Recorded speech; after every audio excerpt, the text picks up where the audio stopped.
guys, ito pa lang ang naano. Hindi na mahaba na. Mahaba na ang ano, ilang peraso na rin. Kasi nga, hindi eskwalado yung amin na bahay. Kaya yun, ang ginawa. Hindi pala eskwalado yung sahig. Ay, ano ba yun? Hindi pantay. Kasi ano lang, ngayon, pinapantay siya kapag nasa ano na.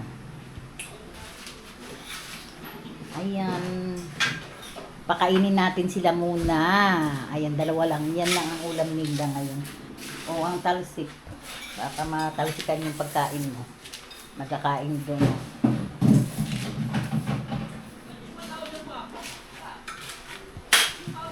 Ayan, dyan muna kayo.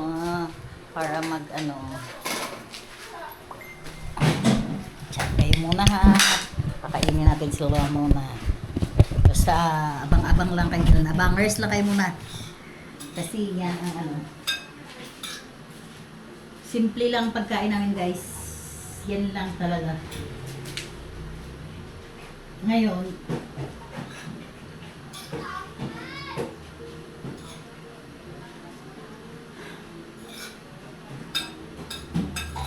ha? Oh my goodness. Bukas Ay, hindi kaya ako. tinanggal naman itong pinaso ko. Saan? Si ano yata ang nagtalso? Nagtanggal?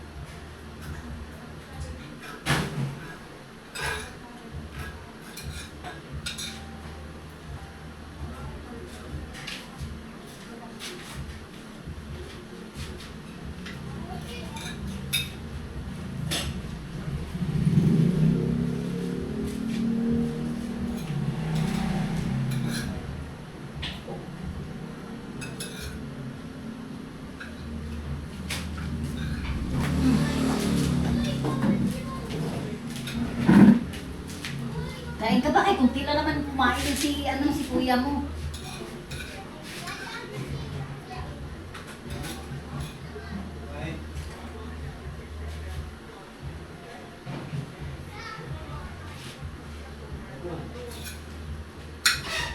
Huwag ka dito kasi nagtatiles. Ayun o, kumakain. Doon kayo muna kasi nagtatiles din. Baka ano yung sira yung... Ano ba tawag nito? Ito.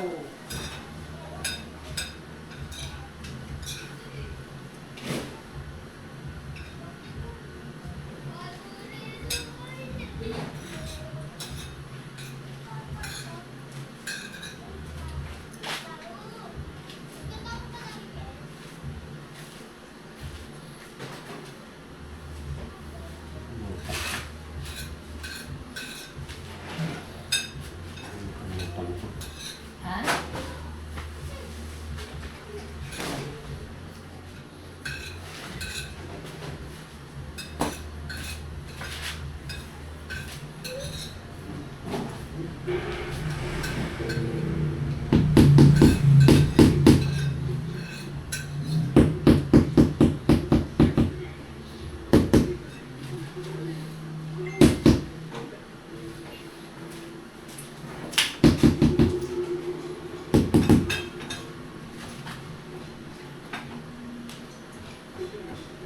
Tapos ka na? Eh, bakit ang liit naman ang kain mo? Ay, marami yung kain niya na nakakain na ako. Salamat po. Ay, club.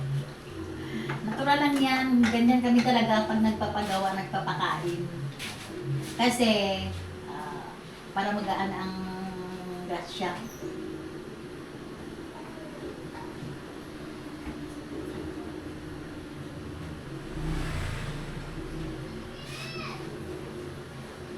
Dito ko na lang po lagay mo, ano? Oo, sige, ako na ang bahala.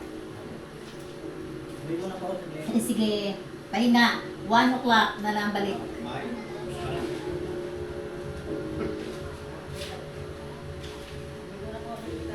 Sige.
Lipat, balik, balik, lipat.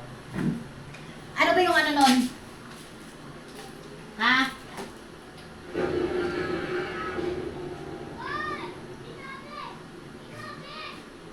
Back to the Philippines.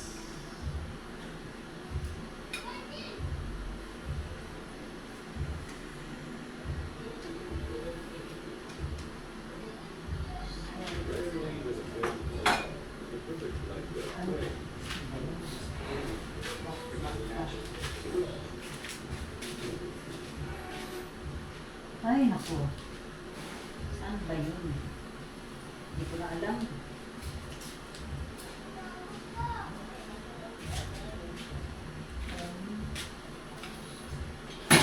Seven. Exit. Okay.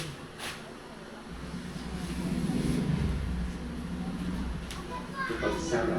Ngayon po ang ating weather update. Hindi pa po tag-init. O di ba? Ano ba tag-init? Bakit? Bakit? Dahil po meron pang amihan bumubugsok doon sa may extreme northern zone, sa may Patanas at Tubuyan Islands. Hindi po kalakasan, no? Pwede umabot po yun dyan sa may northern Luzon mainland, pero hindi na po yun mapakalamig. Habang tustado naman na ito ang Central Luzon, Metro Manila, Southern Luzon, Visayas at Mindanao. Pero kung mainit po ang panahon sa mga lugar na ito dahil sa easterlies, meron din i-expect na thunderstorm. Pagsapit ng hapon, lalo po sa bahagi ng Mindanao, sa mga eastern Visayas, Negros, Panay at maging sa Palawan. Halos parehas po ng weather ang aasahan hanggang bukas, Sunday. Next week ay meron pong amihan. Ayan, Tuesday hanggang Wednesday, may parang short na surge o bugso ng amihan, aabot ng Northern Luzon. And then mas malakas po yung surge ng Friday hanggang sa weekend, baka umabot po yan ng Southern Luzon. So ayan, meron pa pong amihan, kaya hindi pa po matapos-tapos ang panahon ng amihan season at hindi pa makapasok ang panahon ng tag-init. Meron pa nga sa sama ng panahon, meron po nakikita no, na potential na weather disturbance na pwedeng doon lang sa may labas ng PAR. Pero monitor natin no, kung papasok po yan ng PAR or hindi. Pero again, meron po potential na weather disturbance next week.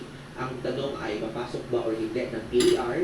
Pero most likely po ay wala pong inaasahang epekto sa ating panahon.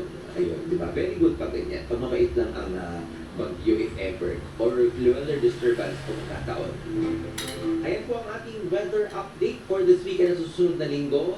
Again po, usually ang panahon ng tag-init ay dinedeklara sa 3rd or 4th week ng March. Yung totally wala talagang amihan. Pero yung next week ay meron pang bubugso na amihan kaya hindi pa tapos ang amihan season. Baka yun na po ang huling hirit bago pumasok ng tag-init.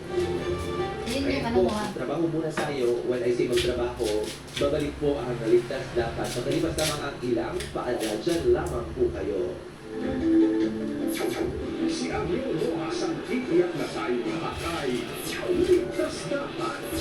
Ligtas dapat.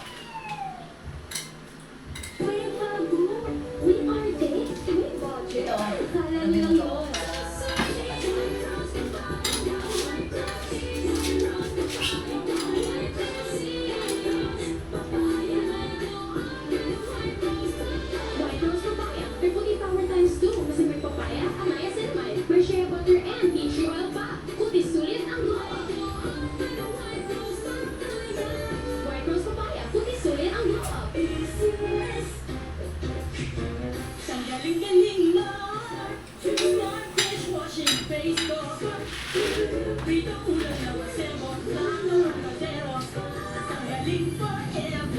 Ganyan, pag smart ang dishwashing base, mag-double tanggalin formula, tanggalan ang sebo, tanggalan bakterya.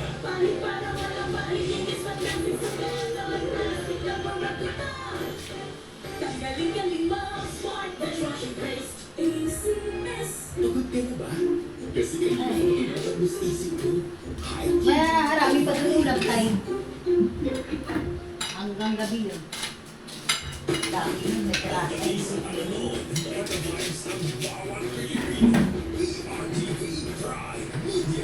Channel 31 sa Mega Manila, Davao, Zamboanga at sa mga channels na ito sa Baguio, Iloilo, Naga, Legazpi TV Batangas sa Mayan de Oro at General Santo Kaina rin sa YouTube.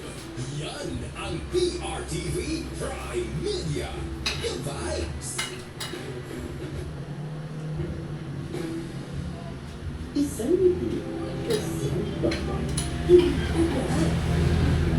Ang lawan ang lawan ng pag-ibig.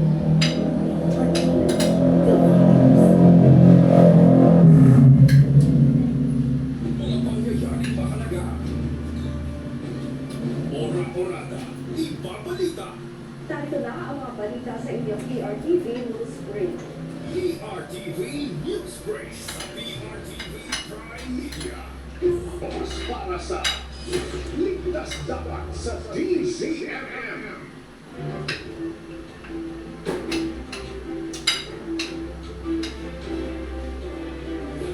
Nagbabalik po ang programang Ligtas Dapat with your meteorologist Ariel Rojas. Bago tayo magsimula, magpasalamat lang po ako sa mga taga Manuel S. N. Verga University Foundation. Yan po yan sa Lucena City sa Quezon. Kahapon po ay ginanap ang kanilang kauna-unahang Sustainable Futures Summit at tayo po ay naanyayahan bilang kanilang keynote speaker. Gusto nilang, ang tinalakay ko po ay kung paano nagagamit ang weather information para magamit sa pag-build ng mga resilient na communities. Ayan po. So maraming salamat sa organizer and again sa buong pamunuan po ng MSEUF. Nakakaitid na kanilang pagtanggap at yung mga bata ang sasaya mula doon sa ating summit, no? Salamat po sa Head ng Sustainability Department, si Sir R.B. Lagman. Ayan. Tama ba? Lagman ba yung RB? Ayan. So maraming salamat. Nag-enjoy po ako dahil sa magiliw nilang pagtanggap at pakikinig sa ating talakayan. Marami po ibang speakers doon, no? Pero yun nga, maraming salamat at ang ganda ng campus ng Manuel S. N. Verga University. Nung bata po kasi ako, dumadaan lang kami sa, pag nasakay ng bus, no, galing Maynila, pauwi ng Bicol, dumadaan kami sa highway ng Lucena, may malaki silang billboard doon. So ngayon nakakahapon po nakapasok na po ako sa kanilang campus. And maraming salamat ulit sa Manuel S. N. Verga University at congratulations sa first Sustainable Futures Summit for their success. Ngayon naman po, noong Miyerkules ay meron pong naganap na pagsabog ng isang LPG tank. Yung parang maliit na tangke, tawag nila tangkito. Ayun po, 6 po ang sugatan. At ito po ay na-capture, nahuli sa CCTV yung pagsabog doon. Yung mga bata na naglalaro. At buti na lang ligtas daw yung mga bata. Pero may 6 pong sugatan mula doon sa pagsabog ng tangke. Kaya ngayon kumakapanay po natin ang binuno po ng Navotas City Department Disaster Resolution Management Office, si Dr. Von Villanueva. Magandang tanghali po, Dr. Von. Welcome sa Ligtas Dapat with Ariel Rojas.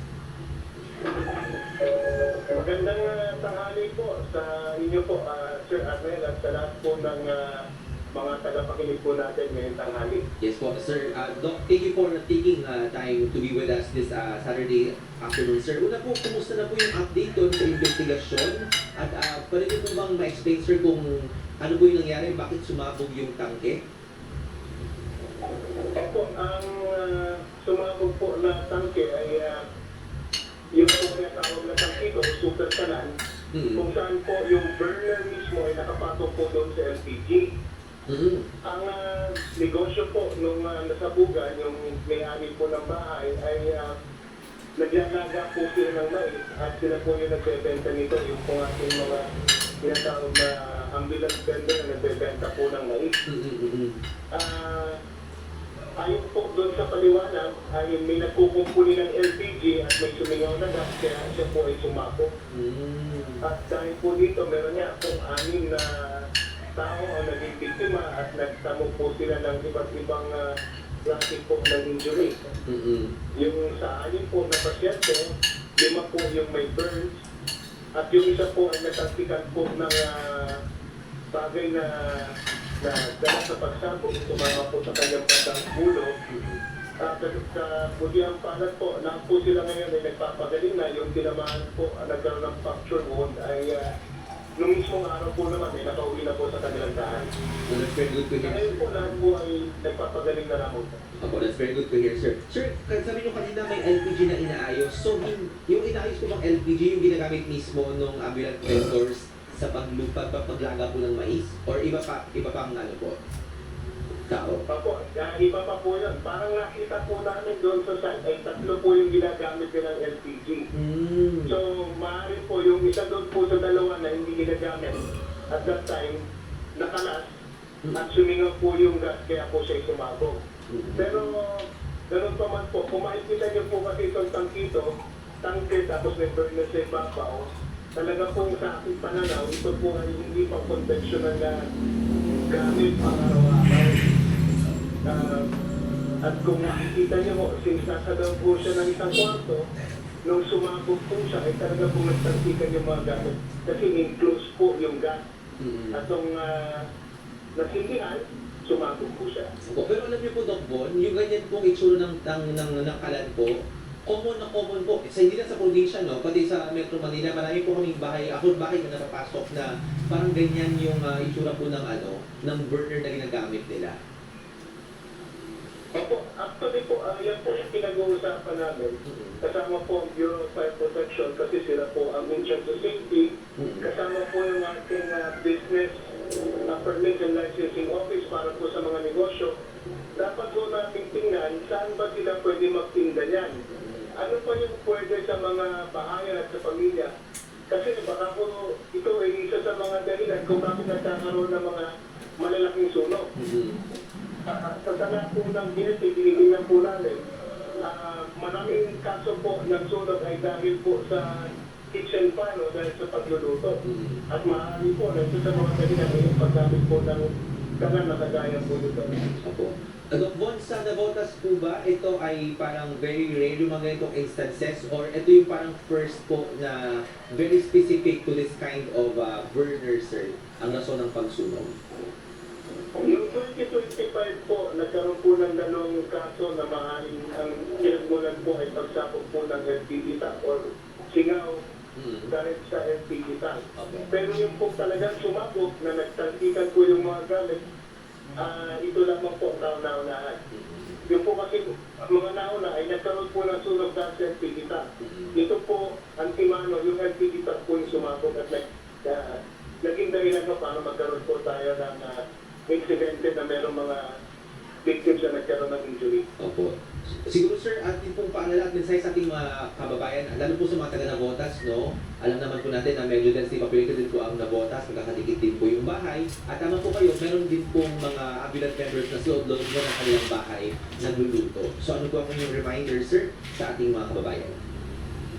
Opo, sa ating mga kababayan, sa lahat naman ng ating ginagawa, dapat po tayo naghihingan. Lalo na pagka gumagamit tayo ng LPG o compressed gas at mayroong apoy, mayroong tamang pamamaraan ng paggamit ito at kailangan mo ng tamang paghihingan. Kung maaari po, kung gumagamit po kayo ng mga tangkito o shooter kalan, gamitin po natin sa labas ng bahay at hindi po sa loob. Kasi pagka yung gas po ay nabuo, maaari po magkaroon ng pagsabog.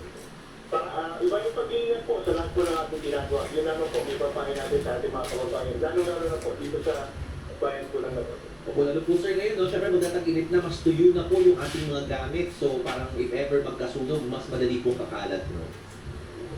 Opo. Saka hindi lang po yun. Nakikita niyo, kahit po hindi lang sa Navotas, kahit sa ibang bayan, sunod-sunod na po yung nangyayari mga sunog. Papasok na po tayo sa tinatawag natin maximum bukas yung fire prevention na. Opo. Eh po, maraming salamat po sa inyong oras po ngayong Sabado. Dr. Von Villanueva, mag-ingat po kayo at mabuhay po kayo, sir, sa Navotas CDRFO. Happy weekend. Ito kayo. Ayan po si Dr. Von Villanueva, ang pinuno po ng City Disaster Office ng Navotas. Ayun po, ang kanyang paalala ay, syempre, may meron talaga mga, mga parang small-time businesses. Di ba? Yung mga nagdalaga ng saba, ito ng mais, binibenta nila. So, kung minsan ay meron silang maraming burners na ginagamit para mas marami ang pwedeng mailuto. So kaya kanyang paalala ay kung pwede sa labas magluto. Yung maggagamit ng ganitong ulit ng tangke. Pero yun nga, ang tanong ay lahat ba ay may space sa labas ng kanilang bahay kung saan sila pwedeng magluto. Diba? Kasi nga mga small businesses po ito. As in mga neighborhood businesses lang. Pero diba, speaking of which, dahil nga mainit na, eh, baka pwede mag-shift muna sa ating halo-halo. Dahil na mo pa inaano yung halo-halo. Nag-crave ba si Dito Ariel ng halo-halo? Kasi nga halo-halo weather. Naghalo-halo na ba kayo? Baka gusto nyo i-comment kung may halo-halo na sa inyong mga kanto. Ayan po.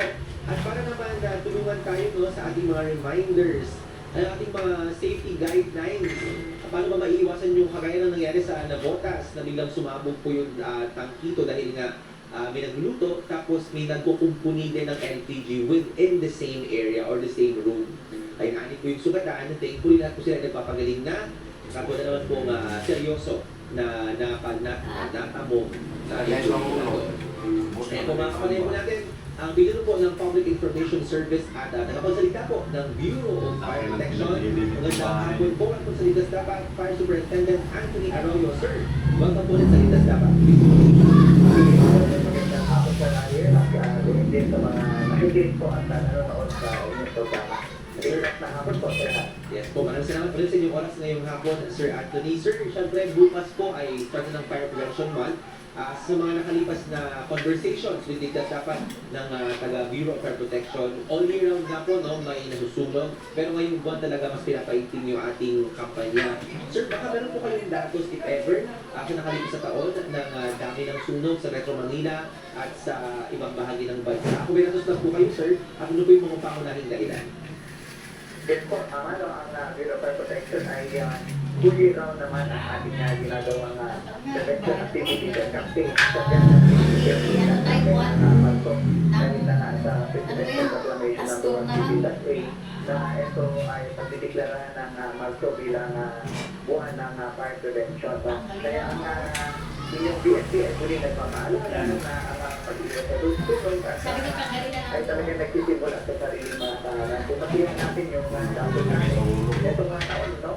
Meron tayo natalang 2,609 na fire incidents nationwide compared sa previous year na 2,496. Kung matiyan natin ito, ay may bahagyang pagtaas ng 8% ang pag-akyat ng sa ating insidente ng sunog sa buong Pilipinas. At pamunahin pa rin dito ay yung electrical causes, pangalawa yung open flame, at pangatlo yung mga sparks and embers. So yan po ang bibigyan natin diin sa mga programa natin for the whole month of March. Ay meron tayong komprehensibong programa. Yung Oxland Ligtas sa Pangyanan ay naging obligasyon sa bayan para sa ligtas na pamayanan. Kaya ito mga programa ito na BSP ay hindi lamang itong simple programa kundi kasunduan natin bawat isa para sa bawat tahanan ay ligtas at walang pamilyang mahihiwan sa gitna ng mga pakulan. So yan po ang magiging comprehensive programa ng Bureau of Fire Protection sa National Survey, pero din sa community. Gusto mo bigyan na Ang nationwide, no, na talaga kami po ay magbabahay-bahay at magbababarangay para mabuo ang mga community fire auxiliary group. So yan po ang mga magiging programa ng kabuang buwan-buwan. Marami pa. Bukas ay magkakaroon ng nationwide kick-off, kanya-kanyang reunion. Yung Lungsod at probinsya ay may gagawin na kick-off ceremony, no? Meron dyan yung motorcade, meron yung panran. So, halitulan dito sa Metro Manila, kakaroon ng motorcade mula hanggang habaan ng EDSA. So, mga may kumulang, mga 300 ang sasali dyan sa pag-showcase ng mga kahandaan, kagamitan ng hindi lamang po Bureau of Fire Protection. Marami po tayong mga partner na agency, gaya din ang mga private partners natin tulad ng mga fire volunteer group. So tayo po ang aming mga programa for the full month of March. Meron tayong mga kaalaman laban sa tulong sa tahanan, kaalaman laban sa tulong sa negosyo at sa buhayan, ganoon din yung mga kapaaralan at iba't iba pang mga programa po. So, siksik din ka tumapaw pala, Sir Anthony. Pero sir, balikan ko lang po, yung figures natin mo kanina na halos 2,700 na sunog, ito po ay for the whole year of 2025, sir? Yan po ay from ano pa lang yan ha, ang 2,699 ay hanggang up to date pa lang yan, to 10/20/26. Kaya kung ikumpara natin yan sa nakaraang taon, same period ay may 2,196. Kaya bahagyang 8% ang pagtaas kung ikumpara natin sa same period ng taong ito sa nakaraang taon. January 1 po to February 27, parang ganun, sir. Yes po, tama po. Grabe, no? Ano pa lang, 2 buwan pa lang, 2007 Ano? na po yung Ay, sunog. hala! Sir, kanina sabi nyo nga po, ang main reason ay Haba nakita naman ng yan. fault. Ano nga po, sir, yung pangalawa? Hala guys, nakalimutan na kayo. Oh my God. O sige na guys, update na lang kayo ulit.